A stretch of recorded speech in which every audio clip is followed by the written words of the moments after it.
Well, hello everyone and welcome back to the Summit 3 presented by Gigabyte. It's Europe qualifier and we're in phase number 2. And well, we had a couple of best of threes for you today. Our second series right now that you're tuning into is Alliance taking on Navi, the classic matchup. And we just witnessed in game number 1, pretty nice performance coming out from both squads, but it was Alliance who were able to best Navi. Really good stuff, Purge. All the games today have been great, actually. Yeah. The first best of 3 went very close to the end, and the second one is shaping up to be that as well. So if it wants to go to a third game, we're going to need Navi to take a win here. And the game has started off weird. This set has just been a bunch of weird picks and weirdish play as well. And we start off with an IO, and in response we get an Ancient Apparition, which might seem weird at first glance, but the important part is that if you land the AA debuff on your opponent carry, he can't continue to get healed by IO, which hopefully allows you to kill him. But we don't see much Ancient Apparition lately. It's almost never picked, but he will be a support. We'll probably see a core that can jungle very early, like pre-10 minutes shift in the jungle, give the AA ability to farm a Midas, and then he can eventually pick up an Eggs. Is usually what we see, but it's going to be really passive here. Ancient Apparition can't gank very well at all, and Treant Protector is a bit weak on ganking. Usually creates some pressure in the off lane to start things off or messes with the jungle, but this game it's gonna be weird. So the AA kind of works both ways. You make sure you grab it up nice and early against the Wisp, and then you don't allow them to get it because you have a Treant Protector for your own bit of sustain and heal. So it's, you know, one of those. He's a niche pick where situations like this, we know his teams have got suddenly they have like their Wisp Tony, maybe a Jug and a Witch Doctor, and you're like, okay, the heals are getting a bit ridiculous. Or back in the day when we used to see a lot of Wisp and Necro, it was like no brainer to get something like an Ancient Apparition. But now a Bat Rider will be able to sneak in here for Alliance. And, this is looking scary for Navi, I think, because Bat Rider is just going to jump on people, and they don't really have a way to stop it other than Overgrowth right now. So I feel like it's going to be up to the cores to stop that. So, but you don't want them to be dealing with something like that normally. Normally you would love to get something like a Vengeful Spirit, which has been completely neglected. Navi went all in with their support duo here, unless we're going to see a Dendi mid-Ancient Apparition from back in the day. But no, more than likely this is what they're going with. And yeah, that Bat Rider should be able to get the picks he wants, and Navi need to consider some way to stop him with either their offlaner pickup or one of those cores. They've got tree armor, but that's burned pretty fast down by the Bat Rider Firefly. Yeah. No real life synergy in there. Can get offlane Nyx Assassin. Use the Carapace or the Firefly, but yeah, that'd be okay. I mean, you're reaching a bit there, but I mean, the other issue is that they have 2 supports that want the passive farm.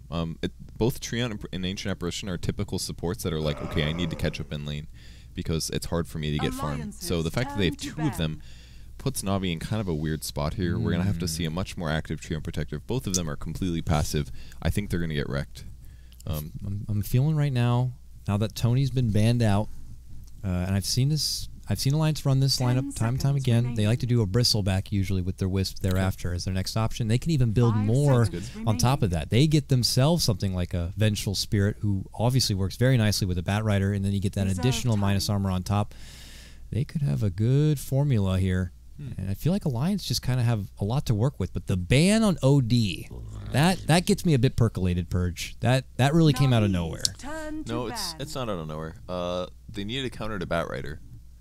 Oh yeah. And then they can banish the person that gets lassoed is the idea. It's a core counter to Bat, and they probably noticed the fact that Navi doesn't have good Bat Rider counters.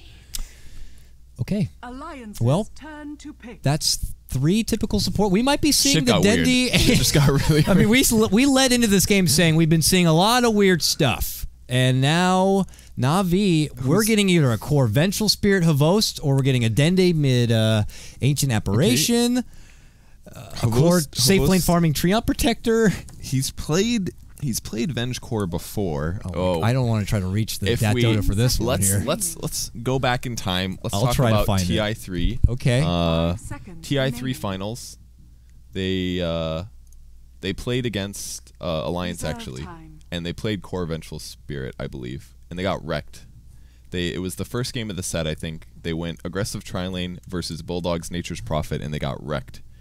And I believe there was some arguing in the team about it. So that's one of the times that I can remember it. At least that was definitely the most famous one. But All right, well, I'm bringing it up now, and from what I've seen, he's actually played Vengeful Spirit 3 times.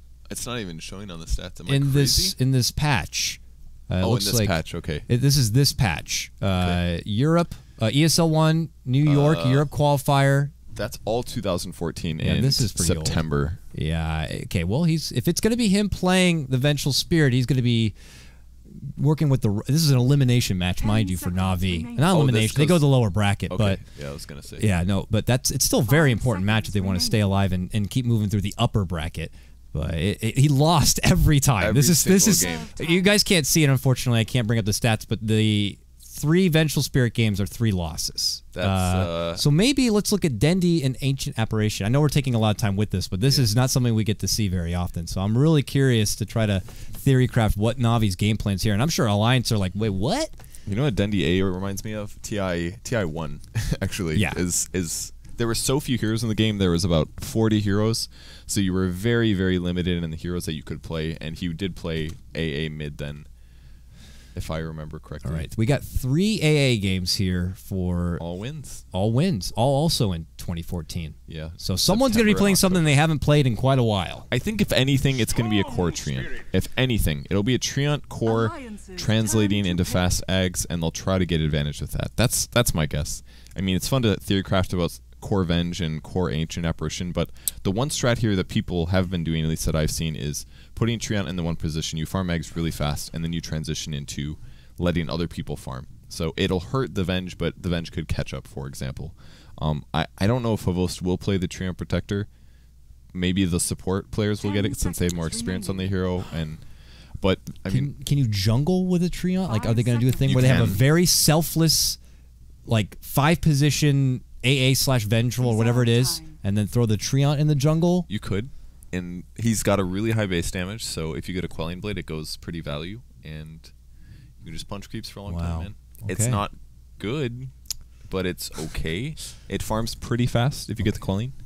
It's different. I'm really... CK ban is going to be the next ban here for Navi as well. Maybe fearing the the old nice TI3 Grand Final. Don't want to be going against that Alliance Wisp CK. Dangerous against Storm as well, because if he gets stunned, obviously he's likely to die. They could swarm the base. But I'm thinking it's still going to be the Bristleback here. Now, they have picked up an Ogre. Oh, Slardar. But I'm still not convinced that... No, that you know what's Alliance. They like to play the Lotus Slardar. I think Slardar is okay right now. The amount of damage that you get out of Amplify damage is amazing. It's 10 armor at level 6. That's so much. And it's pretty good against Storm as well. It's not amazing, but if you get a Blink Dagger, you can catch the guy if he stops moving ever, which is rare for most Storms, but if you can't stun him, that's 2.5 seconds, and then from there you have the chance of bashing for 1 second, I think, is the Slardar Bash. But the Slardar Bash does 120 physical damage. Yeah. It's pretty good. Isn't that amazing? 120 physical bonus damage. What an amazing crit. It only stuns for 1 second, so it's a bit low and disable, but that does stack with Amplify damage as well. Slardar, without needing damage items, actually does do carry levels of damage. Yeah, good against Tree, who's trying to invis and uses Nature's Guys to get away as well, so certainly works out. And it looks like Alliance for their 5th pickup are what? Missing just their mid laner. Yeah, their mid lane here potentially for Pycat/Nikoa, whoever wants to kind of take the reins there. And for Navi, I mean, it could be a Treant in the off lane as well, but we won't know exactly what the game plan could be. It could be dual lanes. And yeah, this 5th pick, I'm really curious. I mean, as far as what could they be lacking? Mid domination, semi carry, tanky. They probably don't want to go super hardcore or hard carry. Might be worth it because there's a Storm, but as we already talked about for 10 minutes, the carry potential on Navi is very weak at the moment. So I like that they banned Viper. That would have given a lot of different damage sources, which would have just wrecked Tree Armor. I think that was pretty smart. And also, it's a tanky hero that will be able to survive the low DPS that Navi is putting out. So I think Viper would have been a beautiful pick for Alliance there. So I really like that ban out of Navi. That was smart. And they banned a Jug, which is another carry. Troll's gone, Sniper's gone, Jug is gone, SF is gone. We're going to see something real weird for the last pick, I think. Unless I'm forgetting something. I'm sure I am, but... 10 seconds remaining. Actually, both teams literally just banned cores. No support bans this game. You're right. And even seeing Ogre is a bit weird. We haven't seen Ogre in a bit, but Bloodlust with Slardar is actually a really good idea. I haven't thought about that before. But again, the Hero Bash is 25%, increases attack speed by 40. Overcharge too from Wisp. Oh yeah, he's gonna be hitting real fast. He could chain bash Storm actually. It's a real solution against Storm in this game. If you get the stun and you amp damage him and you got overcharge, you're gonna blow that guy up. And they go for a Wraith King carry. Could be. It's probably a farming Wraith King. It's a weird pickup, but it's pretty cool here. It counters the Batrider lasso if your Wraith King dies. Hopefully you're not on a cliff, but you're alive. And it's okay against Slardar. Maybe not amazing, but okay. You'll be able to lock him down. It gives him a stun, something they're slightly lacking. I actually think Navi's draft looks okay here. It's alright. It could be offlane Treant. Will they make it work? I don't know. Maybe they'll aggressively try lane. I like that they picked a good 1v1 hero for Pycat because they might be expecting Navi to aggressively try lane, in which case it's better he's playing Wind Ranger over a hero like Centaur or something. But we always see Pycat play like mid offlane-ish heroes because he is such a good player that he can do that. He can win those 1v1 matchups. Nice thing also is if Tree does manage to get an Agnum Scepter, she can break some trees, I guess, with Power Shot. Yeah, so that really works out pretty well. Batrider as well, obviously. Just Basically, Tether from Wisp. Batrider, Quelling Blade, and Power Shot are their only ways. Yeah, that's something they do have to be concerned about. Tether on someone and it blows up all the trees when you tether in. You know, that's like a 15-second cooldown. You know, when you're clearing a jungle, you got to go through fast. I feel most of the time. Storm's all right, the best, well, folks, this is your game number 2 draft setup. Definitely peculiar, and it looks like DK Phobos for the second game straight, kind of doing something a bit different. Phobos. Notoriously known for, repping his axe, repping his Spirit Breaker has been a big popular one that he's been rolling with. But first we saw that Morphling, and now a Treant Protector. Definitely new and exciting. I'm really curious and really percolated about how this is going to go. But here we go. Leading in, Ake is going to be playing your Wisp. This is Alliance on your Dire side, right? Tethering near Nikwa, who's going to be playing the Batrider. Mad is going to be on the support Ogre. Pycat on the Wind Ranger. And that leaves Loda on your Slardar. For the side of Navi, Radiant side, Soniko, and your support Vengeful Spirit will be Vanscore playing the Ancient Apparition. Dendi on the Storm Spirit. Phobos is going to be playing what looks like your offlane Treant Protector, and that will leave His Majesty Havost playing the Wraith King here. So, Treant, and it looks like he might be soloing this offlane. Definitely has plenty of regen, 4 tangos, stout shield. He'll eventually get living armor. Maybe he can always hide out under nature's guise. I'm just curious to see the tactics here for your offlane tree. Most offlaners, they have a way to get the hell out if trouble comes in. Work with the jungle maybe if the offlane's hard, or it's very different. It's tough for him. He even had to play a slightly crappy ward as well. This one's not really recommended. Doesn't spot much. You won't be noticing supports rotating over. The only thing it really checks is the rune in this kind of area. I guess you can also spot heroes that are sitting about here that are looking to swing up into the offlane and kill you, but as a whole, the ward's not the most ideal, so he's going to have a slightly weak ward, and he also doesn't have the best offlane hero. He's got big HP, but that's about it. Oh man, looks like Navi are going to be able to grab up both runes. They won. And I think according to stats, it's like 63% that you win a game when you get both runes, so I guess we might as well be ready for a game number 3 here. That's what we wanted, guys, more games. These games have definitely been really exciting, really innovative here. I'm sorry, it's an offlane Batrider. It's not a. I guess Pycat is actually playing mid here. My mistake. I forgot there was a Batrider. They've been switching things up, so it's totally understandable. And for now, it actually is a dual lane as Matt's trying to kind of be in the bouncer here, preventing Dendi from getting a lot in the early CS game. But there you see Soniko shows up and is like, nah, not happening so easy. I'm going to bully back you. Wow, look at this damage on Batrider. Force the 2 of them out. But they really almost got that kill. The nerf to attack speed there on Chilling Touch hurt him a bit. Havost was about to attack and then throw a stun, but the attack came so late that he ended up canceling it. And they could have gotten him, I think, if he didn't cancel that attack. I didn't expect them to do that much damage, but man, Chilling Touch is the skill. It's so good at level 1. It's 150 magic damage for every hero for each person that attacks at least 3 times. So that's a huge nuke if you think about it. Most nukes do about 100 damage, 75 damage with 1 skill point. So if you're getting 150 per person, that's amazing. And usually when you're engaging those first runes or maybe moving through the jungle at the start, it's easy that you're going to be amongst 3 or 4 of your allies. So landing a Chilling Touch onto your whole team is not that hard. Stun's actually going to whiff here onto Phobos, but Loda continues to move forward and just try to pressure this tree. It's like, I'm not usually going against a tree, but I'll make it work. And there's going to be the Leech Seed, and it's actually Phobos who's going to be able to get a little bit of that life back. Not really too phased from that early push. And And even the Orb of Venom here on Loda as well, just so he can easily bully back the tree. Yeah, that's pretty good. I don't think it counts as living armor blockages. I might be wrong on that one, but I'll check for that later. But even if it doesn't, it's still pretty good. The main issue with the offlane tree, though, is he's out of mana already. You get like 1 leech seed and you're done. It does cost a lot. And the early, that nerf that came out for living armor, you know, at level 1, 2, 3, even the cooldown feels so long now. It used to be so short. You usually put it out there for yourself and your whole team, but you got to get it quickly leveled up. Usually when you're a support, you just got to try to get the 7. Haste on Ogre. This is really dangerous. Oh, yeah. Yeah, Phobos is in trouble and he got here. Ignite, so. No Nature's Guys. No way to get away. Just a living armor and a prayer. But nobody's listening. As he does get taken down, it's going to be Mad who picks up the first kill, and it's Alliance who do strike first. He maybe could have prevented that death since there was vision on the haste rune, but I'm sure he was busy not looking at what rune got picked up. So a little unfortunate, man. All three, like every single game today, we've seen a haste rune at 2 or 4 minutes, and a kill happens because of it.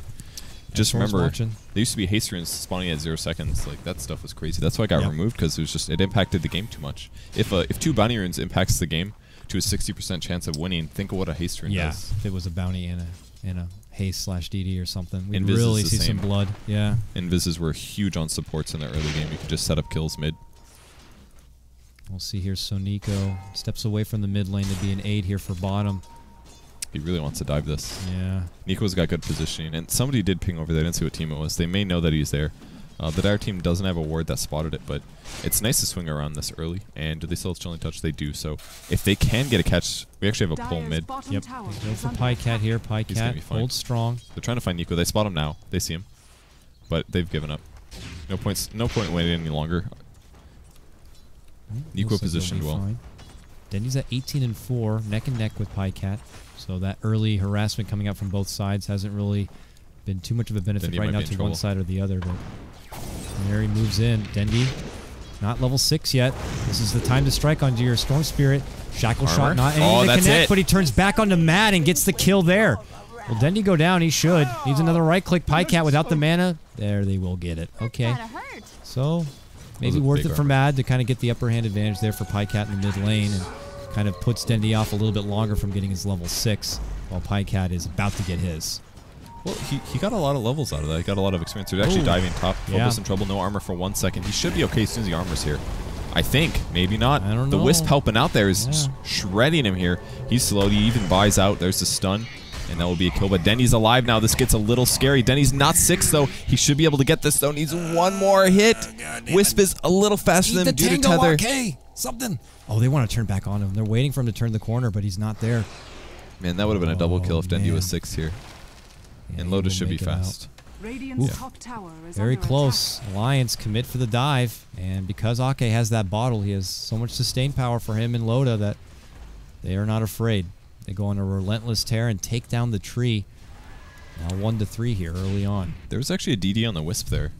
So first they get a haste, then they get a double damage rune. The thing with Wisp, you never know what the hell if he has anything. Yeah, you have to make. Is this a Wisp cosmetic I haven't heard about? Nope, just a DD. When I play Wisp, I have to let my team know, guys, I'm in Viz right now. It may not look like it, but I'm not kind of going in the uncharted territory just to easily get picked off. But they do get the best of it, and those right clicks certainly help.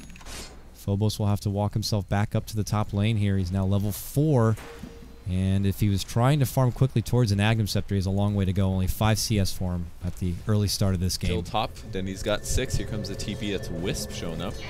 So he'll be able to give some regen to Loda. Yep. Overcharge helps him get that fountain regen onto Loda. And Dendy just is going to have to work with the double stack here on the side for now, but can't move in quite yet. Uh-oh. He's actually moving over. Batrider, who has been working in the jungle and has disappeared from the bottom lane, could be something that he looks for. Niqua, who's about 1,500 gold here, working with the big camp. But it is Mad who's actually going to be going down here. It looks like along the bottom, maybe a bit of an overdive or something. No, it was an overdive from Navi, and they get the kill. Yeah, I like the skill build out of Van score here. A lot of people scoff at Ice Vortex. They think it's the weakest skill, but if you have any type of magic burst, it really enhances the damage you do. And it works on Chilling Touch as well, so as long as he knows where the Wraith King stun's about to land, he can drop the Ice Vortex and you get an extra 20% there. And that's also comboed with the Venge stun and your right click, so it doesn't matter. It's kind of like having an early amplify damage in a lot of ways, and it's kind of a cool synergy they have. They've got minus armor and they have minus magic resistance. So the only thing Alliance is gonna be able to do to survive is probably BKBs. I'm always big on the Ice Vortex, but I actually would have looked at their lane with, you know, Ray Fire Blast plus Vengeful Spirit Stun, and maybe you could have also landed an easy Cold Feet, but You're right. He's going right into all Ice Vortex, and you can't hate on that. The slow is even really, really good. And the extra bit of vision, it's long very range. spammable. It's 4-second cooldown. Oh yeah, put it out there all the time. It's really good. So. You're totally right about the Cold Feet, and if they were just worried about a single hero, Cold Feet is the better build by far. But when you translate into the mid game, and Ancient Apparition has Brown Boots and 600 HP, you can't have reliability of casting Cold Feet, and some of the times it's not even gonna latch. So it's a lot safer to just drop down 3 or 4 Ice Vortexes, since you don't spend much mana in a team fight anyways as an AA, and then you're contributing a lot more, especially with the Storm. If he jumps on somebody and then he pulls somebody, all of the damage he's doing, with the exception of his wimpy right click, will be boosted. Dendy with the Invis rune sees him. He Look really how wants safe that he's kill. playing. He's like, I gotta get the hell. Look at Dendy. He's just like, I'm going in there. Spotted. Haha.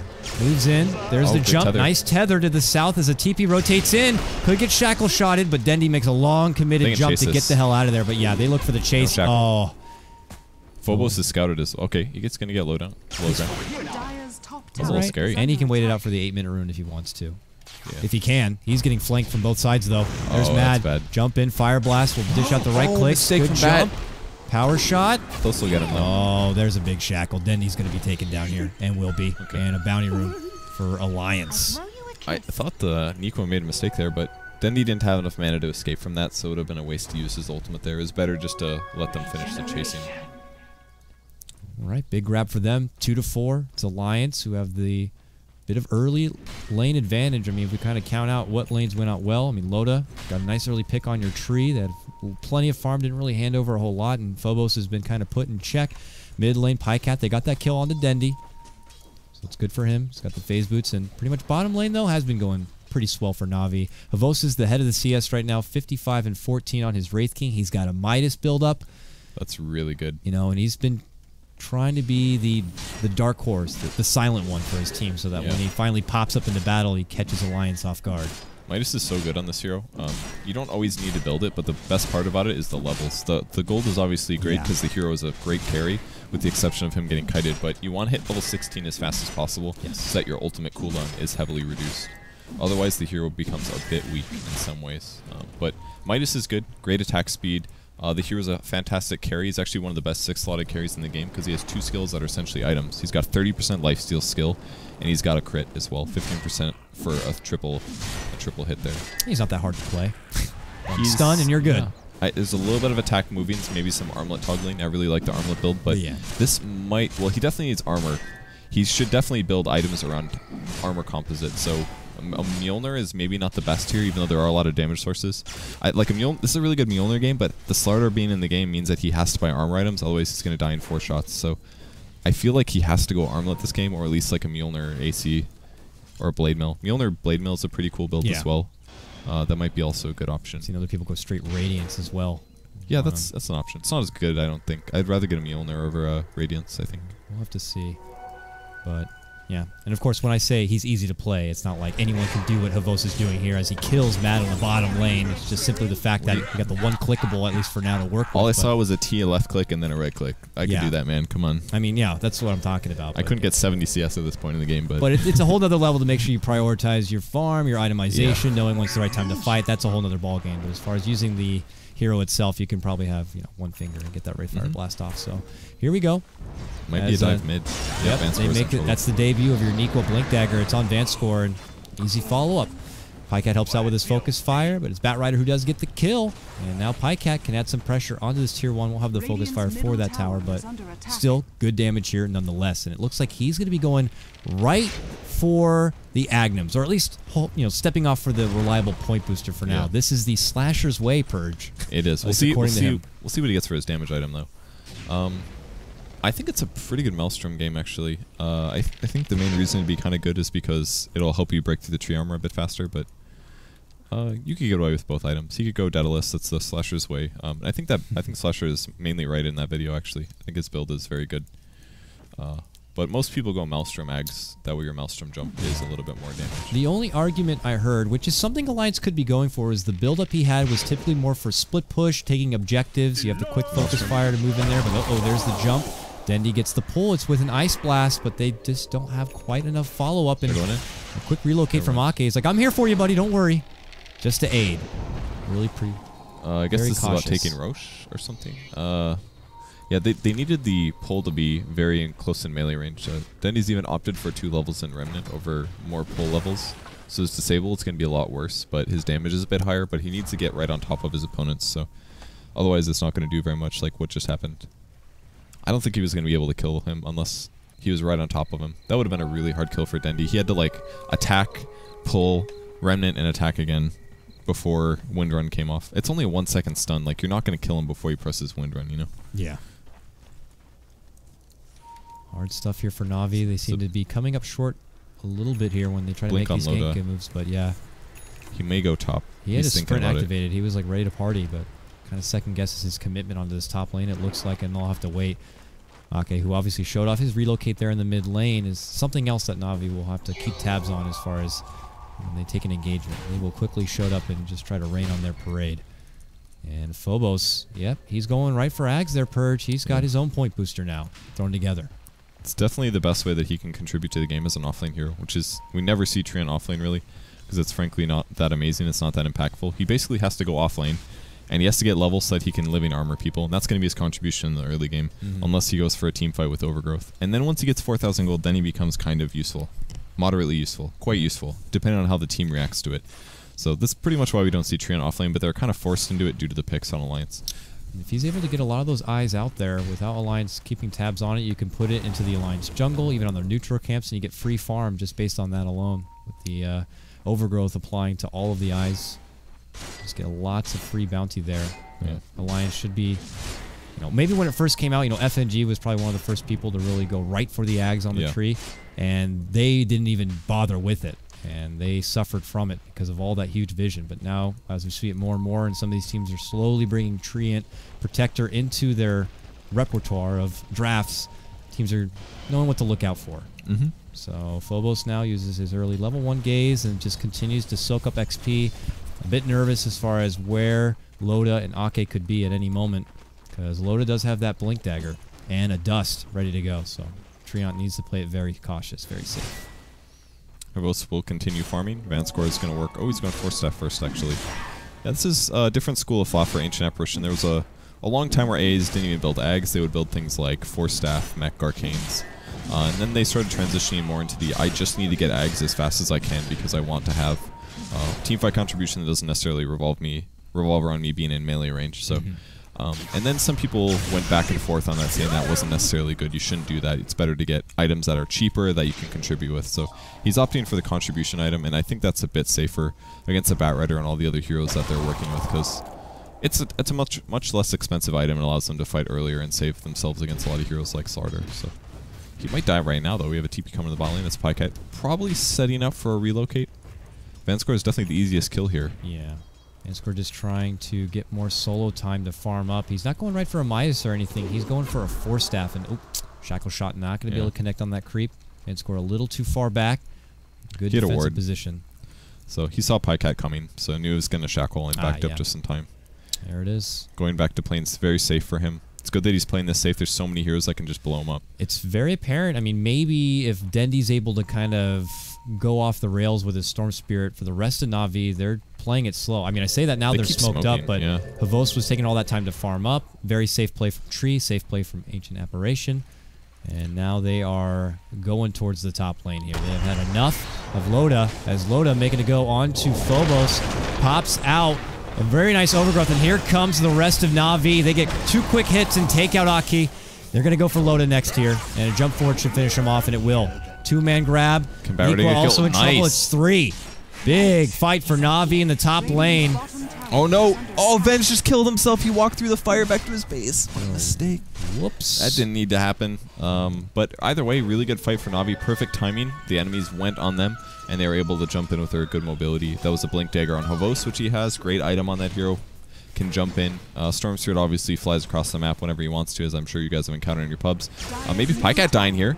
So in the bot lane, if he gets like 8 crits in a row, he's got a kill. Well, they also making a kill potentially in mid. Mad will be able to slip away, and Pycat will be saved on the bottom. It looks like they're from AK, so they pull back and out. Big fight for Navi overall. Gets them right back into this game now. 6-6. Alliance need to be headstrong as far as what's happening. And look at this Loda going for a Midas next after the Blink Dagger. The problem with Slardar as a carry is that he definitely peaks off in items. You can kind of get away with it because of the way your ulti functions. It just accelerates your damage. It's like having a big item. But eventually you're going to run out of items, especially against a Midas on Wraith King and a Midas. Storm Sword doesn't have a Midas, but Storm farms really rapidly. So yeah, with Bloodstone, yeah. So the Midas is going to really help the Slardar to remain relevant and continue getting items, because a late game Slardar is scary. We talked about how scary Bash is, and it's completely true. If you get a lot of attack speed items, maybe even a Mask of Madness on Slar, he kills people really rapidly, so you got to be careful. The name of the game for Alliance seems to be just get it done rapidly. I mean, you got on top of that, overcharge from AK, focus fire from Pycat. Imagine, I mean, I assume the interaction, if you get an overcharged Pycat with focus fire, that gets a bit ridiculous as well. Yeah, that's ridiculous already. Your towers will go down pretty damn fast. Plus, if he gets an AC on your Slark, or Slardar rather, it can get pretty ridiculous later on for taking objectives and structures here from Alliance. But for now, scouting out, spreading across the map, creating space so that Loda can move in with Pycat and go right for Roche, and with your amp damage at level, no, not level 2 yet actually, he's only level 10, so level 1's more than enough though. Yeah, to get it done. But the Radiant team is coming. Focus Fire is working, but it only does so much. It's almost out as well, so their DPS is about to slow down. Can they get there in time? It's not going to be enough. They grab the Aegis. They get a kill, though. Barretta goes down first. Ogre in some trouble as well. Dendy's pretty survivable here with the tree armor. Ends up picking off that kill as well, and I think Alliance is just going to try to get out. Aegis on Pycat.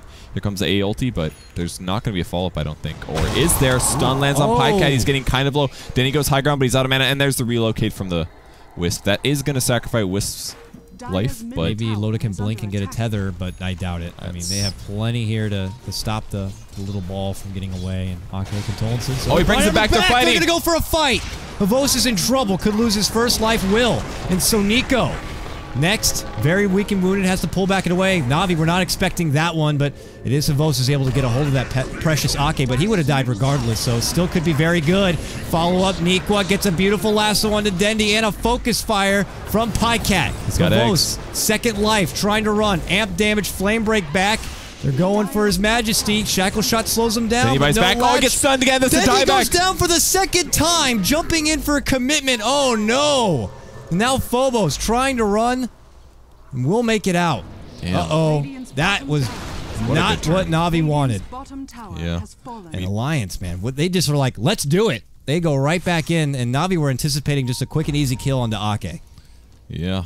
Dendy did that badly. It's sad to say, but they start the fight really well. There was the living armor on Dendy to start off. That way the cooldown would be up fast. And he went for a Bloodstone first build. That way he can leverage this extra armor with big HP, but I mean, Alliance just outplayed them. I didn't think they were going to come back. They were probably like, oh yeah, we got an easy tower, we want to fight, blah, blah, blah. And then they just turned around and blew everybody up. The Overgrowth did deny them from attacking for a little bit there, but they just kept going. And they also got Focus Fire. Pycat went back to base and then returned again. He was the one that actually got brought back with the tether. Yeah, he was. Yep. Yeah, he grabbed eggs on the way when he returned, so he did way more damage to Dendy than he would have otherwise. He went from like 40% damage reduction to 15. Yeah. So it's essentially like you're playing a Medusa with max attack speed. It was really good. All that put together is just the formula for Alliance to be like, we can take this fight, but greedy for the double damage, and Pavos like, that's my double damage. I'm going to put it to use. Does have Aegis. No ult on Wraith King. He's got to be careful. Yeah. If he gets gripped here, this is actually really dangerous. Good swap. Does save him. So Nico going to be right there. Pavos up in arms with the Ancient Camp. Nico going to be up and above, but Dendy might be dead. Committing, could go down again. He's got to keep balling. Oh, he's good. He's good. Oh, he barely makes it. Could get sniped from Pycat. Oh, Pycat catches a beautiful latch. Dendy will go down again. Wow. Navi lose 3. Alliance continue to look very strong here. Oh, unfortunate for Navi. My God. Alliance just know how to take control. Now they'll be able to take down this tier 1. That went from what was Navi having the upper hand with getting the most across the map, good net worth, good engagements, and then quick dieback there on the bottom. Big fight for Alliance. Now 2 big fights for him.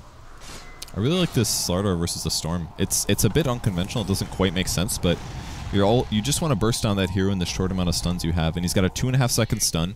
He's really mobile with sprint. He's got a blink, as all Slardar should have. And then, of course, you can lower Storm's armor. Storm's armor is good, but it's not amazing. If you get minus armor on top of it, it becomes terrible. And then all that big HP that Storms are working with ends up being a lot more worthless. So I think Slardar may actually be a serious solution against the Storm Spirit in your pub games.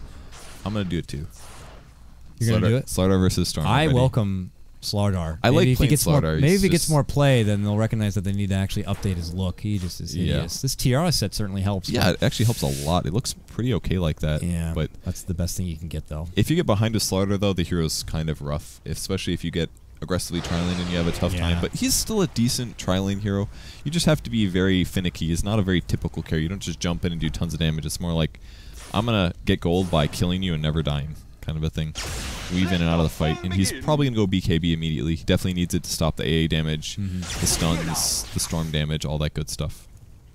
And let's check base here with Phobos on his tree. He's got 2 of the 4 components for the Agnum Scepter, but still a ways to go. And even by that point, he's got to get those eyes all out there, hope that Alliance are not onto it. Could be a bit before we see this tree be a big factor. Still trying to get level 10 at 22 minutes in. This is your offlane tree. You can just kind of see how much of a struggle it's really been. Really, all he can do in these fights in the meantime is hope that he gets off a decent level 1 overgrowth. That doesn't really stop Alliance from using everything. Just locks him in place temporarily. So, on the bright side, Havos is hit level 16, which is really high. He's going to be ulting every 60 seconds, so he doesn't have to worry as much when he fights. He went for a Maelstrom here, which is a decent attack.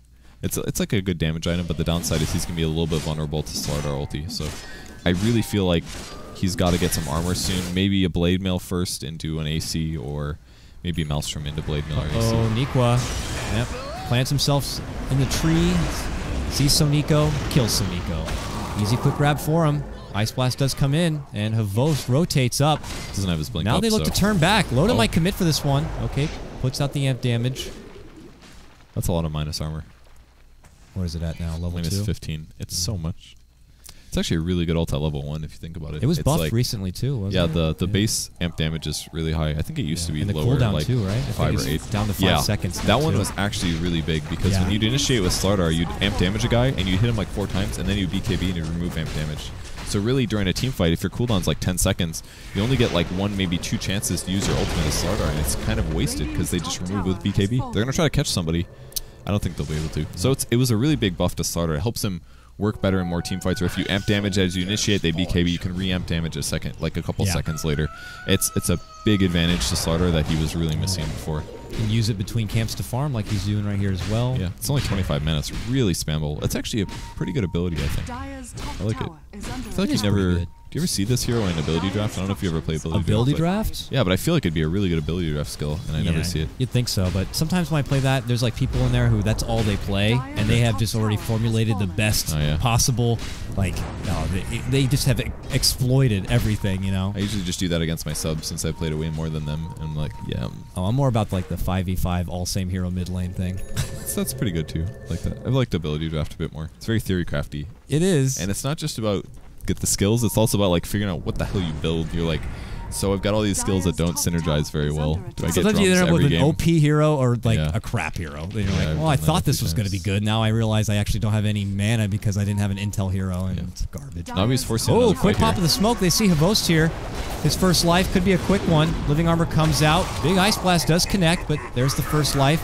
Rhoda holding strong here. Havost Great pops swap. his BKB, but yeah, the swap back now. Nikwa could be in trouble. And Both got to be careful. there's the quick He's catch. so almost dead. Oh, Yeah, he's that's dead. it. Focus fire cleans him up. Just does too much damage. And now Phobos could be in trouble. There's a 4-staff save from Vanskor. Oh, the stun. Big ravage. 3-man stun from Loda. And they're going to clean out the rest of Navi with the exception of Dendi, who is already at the bottom lane. Nake, of all people, with a double kill. There are not a lot of carries that can do an AoE 2.5 second stun every 8 seconds. Unless we're talking about like Axe or something. I mean, that was such a big stun there, and that's all you need on Slardar to make him good. I do like their synergy though. They picked a mid-core that is physical damage. He is going the slasher build. Ticked up the Demon Edge, going to be going Daedalus. Going to be really good synergy with the amp damage. Even though Wraith King does have 2 lives, as you could see there, he still died pretty quick, and that was with the BKB. But I think the problem was that his first life, he maybe needed the BKB there, was mostly magic nukes, and the second one was just death from focus fire. He actually really needs armor. Well, who's going to get it for him, though? I mean, It's gotta be you can him. get your, he has Medallion on Vengeful Spirit. You could put it on an ally now, so that's something. Yeah, that was a really good buff to Medallion. We don't see it that way enough, though. I just don't know if BKB... Yeah, he did need BKB, though. They have so many stuns. They've got Slar stun, they've got Shackle, they've got Ogre Magi. If he just gets stunned and ignited, he's going to have a really bad time in the fight. Is it worth for him to invest in like an AC, just so he can get the extra bit of an armor boost? I would do that over a Maelstrom here, I think. I think it would be the better way to go. Well, we'll see if that's going to be He doesn't need damage, he just needs survivability. Dendi was able to finish his Bloodstone. Obviously not the quota he was hoping for. Yeah, as not he's at been brought down like 3 different times, but he does manage to get it. Full 8 charges. Let's see if he can make the best of it here, but this is obviously not what you want to get out of your Storm Spirit game. So he's going to look to try to shake that off and pull out a bit of a comeback here as Alliance look to move back and farm up. They're sporting a very nice 7,500 net worth advantage. XP roughly the same here. And I imagine they're going to be waiting for the Roche to come up as they continue to scout it out with the Sticky. It's got about 30 more seconds and it'll be at the ready here. Alliance and more dominance across the map and control. They're going to be more free to kind of grab it for themselves. We've actually got a really farmed Ogre Magi as well. He's almost got eggs. It's very close, about 1,000 away, 800 away now. So he could get Ags quicker than the tree, unfortunately. Man, that would be... Tree's actually only 200 away. But He'll I would much rather have an Ogre with eggs, honestly. The trees are good for scouting primarily. Using the damage against good players becomes harder and harder. Oof. It's a scary went on the hunt, but Havos has already been scouted out, amped up, and Alliance left. Navi just reaching to try to get any sort of pick. Try to bring this game back for themselves. The items continue to come together here. Nikwa, he's got his Boots of Travel on his Bat Rider, so your typical Bat Rider tool belt of your Force Staff Blink Dagger, now Boots of Travel, and as you saw there, Treant Protector. He's got the Agnum Scepter. Where is his first eye going to go? Is he going to put it here? Hell yeah. There it is. For farming. Yep. This is a pretty good spot as well when they have a tier 2 tower. Fight mid. Mid lane, we're getting caught up in eyes, but it's eyes on mid. There's going to be a nice jump there. Able to bring down Mad, but it costs Savos' first life. Quick takedown to the Vengeful Spirit support there from Loda. And now it looks like Navi want to get the hell out. And they will. So fast. But it's okay. He's got an eggs, or he's got his ultimate. That's what it's for. Yep. But Pycat killed him very rapid. That was even without amplify damage, so things are looking pretty scary for him. 60 seconds is more than enough for Alliance to move in and take this Roche, so they're fine with that. Actually, Roche doesn't take but 5 seconds. That's the other power of Slarva. You can take Roche so rapidly, faster than any other combo, honestly. Just break the Minus break the 20 Lincolns. armor. That's so much. It's ridiculous. Do you know that there's a minus armor cap? It's actually 20. So, really? Yeah. You can't go any more than that, I believe. All right. I assume that hasn't been changed since Dota 1. That's what it was like in Dota 1 at least. I don't know. I've never really seen it pushed to its limit, but I don't think I've also seen Very anything rare. more than minus 20 as it is. So. Yeah. That's talking like Deso with amp damage or something. Medallion wave. Yeah, that's not on their side quite yet. I don't think they're going to be building into any additional minus armor on top of what already they got. So for now, they kind of make do here on the bottom lane. Aki's been kind of like the silent support like he is. He's level 11 on his Wisp. Just got to give these supports their attention that they do deserve, of course, as he's got the second level relocate, doing the wards, got the earn thing going for him on the other side. Vanscore is trying to build his own Agnum Scepter on his Ancient Apparition. He's already got the point booster, and he'll try to help out this bottom lane as he does get the Ice Blast to connect onto Ake here. Will prevent him from getting that bit of sustain, but it's just split push now coming out from Navi. They want to get this tier 2 top lane, but their high ground is being contested, and with Pycat and Focus Fire, they might need to get here pretty damn fast. Their tier 3 artillery goes down. And they're happy with that. That was just a little bit of rat stuff. And they actually also left top lane. They were really trying to fight there. So a huge advantage going to Alliance from that. A little bit of that Bulldog there lingering about as they get a quick objective and a quick retreat without having to engage. Havost has made Mjolnir, so this gives him better attack speed. The only downside to Mjolnir on Wraith King is that the lightning strikes don't get crit, so your crit is a little bit worse. And you also can't lifesteal from it, but now grab on Vengeance is really bad. This one here they need to stop at, but he gets a stun off. Shackle on him as well. Slar goes in. Denny's in a lot of trouble. The Midas army gets killed in the 2 seconds that he's stunned. And Havos trying to do anything here, maybe reflecting some damage to Loda, but more stuns. And that minus armor, look at that. That's a 4 shot from the mid Wind Ranger. Can he get out? He gets BKB'd up. And, see? My God, that was like 2 quick shots, and he's done for. Vanscore is going to be next here, and yeah, that is 4 down. Only Tree to survive, and their racks are going down thereafter. You got to get the armor items when you're playing Wraith King against minus armor drafts. You have to. Ridiculous. Otherwise, your life is worthless. Your HP becomes worthless, and your 2 lives end up being so few. So, obviously, the main issue is that PyCat is really farmed, and he hasn't died yet. That's a big issue, but if you're against minus armor drafts, a lot of times you have to go Armlet, because it's a hybrid damage item, really efficient. You get 60 damage for 2,400 gold, and you also get a bit of armor out of it. Maybe Armlet into Maelstrom would have been better, I'm not sure, but... They get the racks. They want to get as much as they can before His Majesty comes back from the grave. 20 more seconds for her. Havos comes back. They get the tier 3, and they're super happy with that. They didn't even lose their Aegis in that either. That was PyCat a still good holds fight. it. I mean, that might ulti him, but he's gonna... Oh, he actually does get hit. Oh, and Hawk gets hit. He's not gonna die though, because it's not Ags only yet. level what, 2 non-Ags? Yeah, the non-Ags part is the huge part. It doubles the duration. So it actually does a lot of damage. Level 2 does 20 damage per second for 9 seconds. Yeah.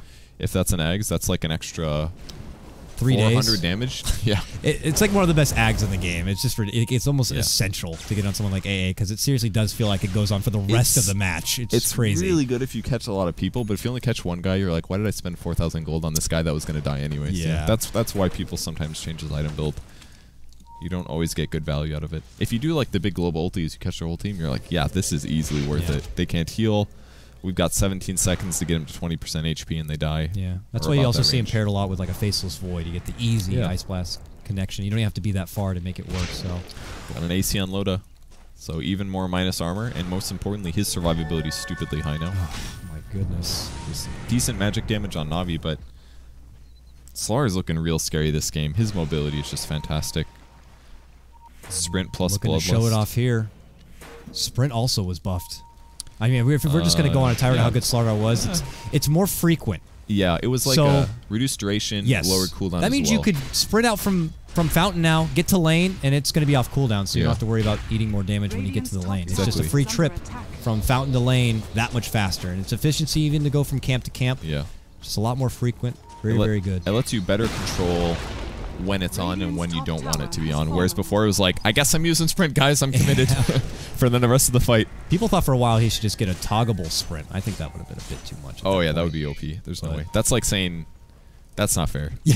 At one point you're like, I'll just have it on all the time. Yeah, that's like a Mask of Madness that you can turn off when you need it. Basically, that's not balance. Well, it seems like he's in a decent place here, or at least Loda showing that he could be of value. But we've seen other teams like NIP really flaunt with it back at Star Ladder Season 11. And Navi. They've got good trees up here. If they could maybe, if Barrier gets a little bit too close on their side, they could initiate on him. It's a lot of trees. That's maybe a lot of overgrowth spread. Yeah. He would love some, probably here and here. These ones would be great as well. That's where he needs to put the trees. He's got some, I actually didn't notice, he put some down even on the Alliance side here in their jungle. Yeah, that's just increases farm. I mean, anytime he happens ult, he's going to get an extra 400 gold, and that's why the strat is pretty cool. But it's not working, obviously. 0-3 and 1 on him. It's not unexpected. This guy's a great player, but there's only so much you can do with the tree on this. Maybe Dendy didn't think out his plan when he picked as much. He might grab somebody here. Almost. Oh, he actually gets pulled. This is really bad. ALT as well. That's a dead hero. Loda goes in to try to turn things around, but great swap keeping Dendy alive. They might be able to turn again. Batrider finally goes down. Blink forward by Havos, but he gets the amp damage, and his armor is so low. Presses BKB. That's going to help a lot, actually. Gives him bonus armor, but look, he still dies so fast to PyCat. And now Ogre is going to die as well. Yep. Oh, man. Dendy, double kill for him. Havos with his second life just gets blown up. PyCat unleashing the fury with his bow. Regular Robin Hood here as he catches out. Nope, no power shot, but he gets the kill right there. Godlike for PyCat with a double kill on top of it. Dominating for Loda. Could be a quick one here, Purge. This build is actually so good. I'm so impressed how much damage this does. Mostly, Wind Ranger's always really peak off in damage. It's like, oh, you have an Ags and a Maelstrom. That's pretty scary. But look at this now. Like, that's all he has. He has a BKB. He's barely spent money on damage items in a sense, but Ags becomes a damage item here. Daedalus becomes a damage item. I just feel like Wind Rangers that are normally like this that don't go Daedalus, their damage is good but not amazing. And Pycat's damage is frankly amazing right now. It is so much. I mean, a lot of that's the amp damage as well, but he's killing the Wraith King as if the guy is just already has amp damage on him. It's like a 3-shot, and he can focus fire that for full damage. It's amazing. It's such a good build. Radiant Courier does go down in a pretty awkward spot up over here. Not even near anyone from the side of Navi. Just goes from bad to worse, I guess, with something like that. As they'd already lost their bottom setup. Fortunately for them, Alliance didn't really kind of push the tempo to get themselves into the Navi baseline, but it did cost Havos his buyback, so now he's going to be down the buyback for now. Still hasn't really gotten anything on top of the Mjolnir from this point, so he's just as susceptible to all that huge armor and damage. And it just got worse because they just got an AC, so yeah, it's just going to get worse and worse. And Wind Ranger's about to grab another item. It's the itemization. He may have thought like, oh, whatever, I'll get armor afterwards. I'm going to get AC, but a lot of the times, as you saw in this game, his KDA is still good, but there was too many fights where he just died right at the start, and that was a lot of their DPS, so he needed to be a little bit more survivable. Oh, mid lane, Yoda, Overgrowth, and Ice Blast pops his BKB, gets the stun on the Dendi, and wants to get the hell out of there, as Havos will be able to chop down the Wisp. Dendi can't commit too far on getting a hold of Loda thereafter. So they pull back and away. Dendi trying to make a recovery, but was brought down a couple of times, did manage to put together 8 charges again on his Bloodstone, and now he has the plate mail. Is he going to have to be the AC holder here for Navi just so they can get that extra armor on their side? Yeah. Against Sarda, you do need to buy armor items in the early game. You really do. I think this game has proved it in a lot of ways, and even if Dendi doesn't want to build the Shivas right now, it's just a pickup that he kind of needs right now. He could finish the Shivas, probably save for buyback because that could win them team fights pretty heavily, but for now it's just a casual plate and definitely something he needs. All their damage is on both Wind Ranger and Slar, and it's all physical. So there's some magic, I guess, especially with Ogre having Axe. He can actually burst people down pretty well. So Navi, I mean, what's the game plan for him? Stalling out. They have great defensive vision to see what's coming, but it's going to be hard to stop Alliance from getting what they want at this point in the game. And now they smoke up. They are just looking to find a big team fight and end this one. Take out Navi 2-0. Oh, of all the people to get. Good swap save right, though, from Suniko, trying to be the babysitter. Will pay with his own life, but look at Phobos. Is he going to drop the Overgrowth here? Doesn't find it worth it yet. There is going to be a pop. Plus, the Ice Blast did connect here. And Alliance continue to go on the move. They find out Vanscore, and they take him down. Both supports get him. Dendi, no mana, nowhere to go. Bashed, lockdown. He's dead. 3 down all day. Now Alliance move back towards Navi's side. Purge, you look a little upset. I'm okay. I'm just thinking about the game. It looks like Alliance is very much going to win this game, so I'm trying to think where Navi went wrong. I feel like maybe Dendi tried to gank a little bit too much in the early game. He roams a lot more than most Storms do. Most Storms farm really heavily, and he also went for Bloodstone first. You could criticize that item build. Dendi's Storm has always had a bit of a different item build than the standard at the time. I remember when Storm was being figured out maybe 1 or 2 TIs ago, he would go Sheep first, actually. He would go like Tread Sheep when everybody else was going Orchid if they did play Storm. And I think Storm's pretty figured out right now, but Dendi still doesn't play him standard. He's still getting Bloodstone first. Almost every Storm goes Orchid. I mean, do you feel like that the draft that Navi threw together, there was potential to make it work? It's not about Dendi, really. I mean, they have an offlane tree which hasn't accomplished anything. That's an issue. I think Havos' item build was a little bit wrong. I think he should have gone an Armlet at least for damage and armor. And other than that, it was just really good fights from Alliance. Alliance played a lot of these fights really well. But I think Dendi definitely could have more items here. He's definitely under farm for 40 minutes. They're going to fight this, actually. Going to grab Nikwa. Big ulti, actually, from the A. Still on there. Dendi balls through as well, going on the support, but he's just getting focus fired after he gets hexed, and immediately Pycat picks him up. Pycat's doing so much damage. He's eating a lot of it here, but he's going to just turn onto Havos and finish him off. That's the first life from him. Meanwhile, in the backlines, Phobos will go down thereafter. Havos comes back. He wants Ake, but he is now taking on a lot of Alliance members, and, well, there's going to be the committed Aegis pop. Dendi again moving in, and he has to commit suicide. He is out. Minute. No buyback. See you later, Navi. Alliance, wipe him clean. Only have to lose their little Wisp, who buys a BKB in victory. Oh my God. Now Alliance trot themselves into the base. and we'll be able to go for the tier 4s now. Yeah. And that's it. We're done, Purge. That's Game 1 was pretty close, but Game 2, Alliance. It was okay for a while. Just the mid game, the itemization and the hero synergy on Alliance was too good, and the offlane Treant just it didn't do anything, and that put Navi in such a position where the game just ended. So I really thank you Slasher. There it is. He deserved that completely because he wrecked that game, and that item build really paid off. The Daedalus was by far the item build. I think that is. Slasher has a lot of weird item builds most of the time, but that was the most standard one. It was by far the most efficient. He did a great job figuring that one out, honestly. It won them that game. If that was a Maelstrom, the game would have been a lot harder. So do you think that just worked beautifully in conjunction with the Alliance lineup that they had, or is this might be the new Wind Ranger? I guarantee this is the new Wind Ranger. I would say that. All right. I would. I'm not going to say I'm going to eat a shoe or anything, but like that is the best skill build, and the amount of damage that she did compared to what a Maelstrom normally does is just ridiculous. And the Maelstrom was so countered by BKBs and stuff. Like I could actually see Wind Ranger mid becoming more popular because this build was finally figured out. And the most ridiculous part is people could have been doing this like 6 months ago. I mean, Wind Runner has been getting slight buffs. They used to do like 15% at level 3, now it does 0. But this is a build that's maybe a bit overdue, and I think really pays off. She can still get Ags, which gives her the HP that she needs, Daedalus, which gives her the physical damage, and then the BKB, which helps her evade stuns. Normally, at that point with a Maelstrom, you're like, I guess you can kill one person, but then you have a Maelstrom and a BKB and an Eggs, and you don't do any damage. But with the Daedalus, your right clicks are still amazing. So I think this could actually make Wind Ranger a very sometimes picked core, basically, not just because of the Slardar synergy. Yeah, that's the beautiful thing about Dota. Sometimes you just get the right hero in the right lane with the right item, and suddenly it's the next big thing, and Ice Frog's like, okay, well, I might have to put that hero in check now. So Nerf Focus Fire again. Yeah, we'll have to see if this is something that's going to be spreading. It works beautifully for Pycat. MVP, without a doubt, 10-0 on that Wind Ranger. Slardar played amazing as well. Loda honestly had a great game. He was weaving in and out. He made the hero look really strong. Every time Navi was retreating, boom, jumps in, big slam, gets a Ravage essentially, and locks him down for 2.5 seconds. His second ability is fantastic. 2.5 seconds stun on an 8-second cooldown. That's the abusive territory that made Axe a first pick. Very low cooldown, big AoE, high duration stun. It doesn't go through BKB, so it's not as good, but but still a good thing. Very good stuff. So, hey, Alliance 2-0 Navi, and now they get to advance on forward through the upper bracket. It's not over yet for Navi. Yeah. They're just going to be moved down to the lower bracket now, along with Cloud9. As we saw earlier, they did fall short, taking on NIP.